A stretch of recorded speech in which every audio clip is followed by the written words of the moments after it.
कहीं स्त्री से भी बैल का काम लिया जाता है। काशी के छोटे से एक गांव में गोपाल नाम का किसान रहता था। उसके पास थोड़ी बहुत खेतीबाड़ी थी। उससे उसे जो कुछ मिलता था वह उसी से गुजारा कर लेता।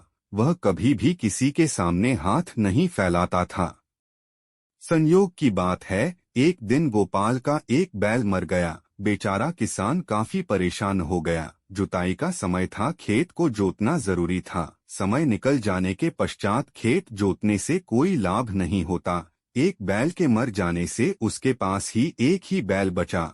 वह बड़ी परेशानी में बैठा हुआ था। उसे इस प्रकार बैठा देख उसकी पत्नी ने उससे पूछा, क्या बात है, इस प्रकार मुंह लटकाए बैठे हो?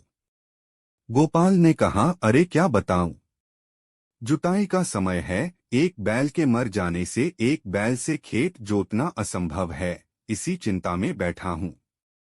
पत्नी ने कुछ सोचकर कहा, देखो जी, हमारे पास एक बैल तो है ही। जुताई में दूसरे बैल के स्थान पर मैं लग जाती हूँ। इस प्रकार हमारा काम भी हो जाएगा। गोपाल ने काफी सोचा, इसके अलावा उसे कोई चारा नजर नहीं आया। वह पत्नी को लेकर खेतों पर आया और हल के जुए में एक और बैल जोता और दूसरी और अपनी स्त्री को और काम करने लगा।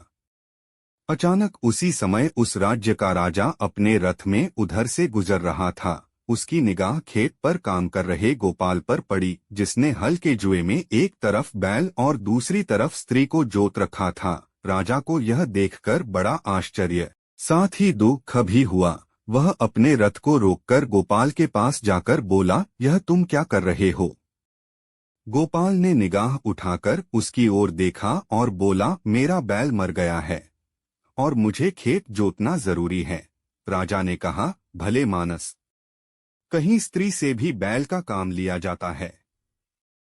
गोपाल बोला, क्या करूं? इसके अलावा मेरे पास कोई अन्य उपाय भी तो नहीं है। राजा कहने लगा, तुम ऐसा करो, मेरा एक बैल ले आओ। गोपाल बोला, किंतु मेरे पास इतना समय नहीं है। राजा बोला, सुनो भाई, तुम इस स्त्री को बैल लाने भेज दो। जब तक यह आएगी तब तक मैं उसकी जगह काम करूंगा। गोपाल की स्त्री ने कहा, तुम तो बैल देने को तैयार हो, पर तुम्हारी पत्नी ने इनकार कर दिया तो? राजा बोला, तुम चिंता मत करो, ऐसा नहीं होगा। गोपाल राजी हो गया। उसकी स्त्री बैल लेने चली गई और राजा ने हल का जुआ अपने कंधे पर रख लिया। किसान की स्त्री राजा के महल में पहुंची और उसने रानी के पास जाकर राजा की बात कही तो वह बोली, अरे बहन, एक बैल से कैसे काम चलेगा तुम्हारा? तुम्हारा बैल तो कमजोर होगा, हमारा बैल मजबूत है, दोनों साथ काम नहीं कर पाएंगे। तुम हमारे दोनों बैल ले जाओ। स्त्री को बड़ा आश्चर्य हुआ। उसे तो डर था कि वह कहीं एक बैल देने से इनकार न कर दे। यहाँ तो एक छोड़ रानी दोनों बैलों को देने को राजी हो गई।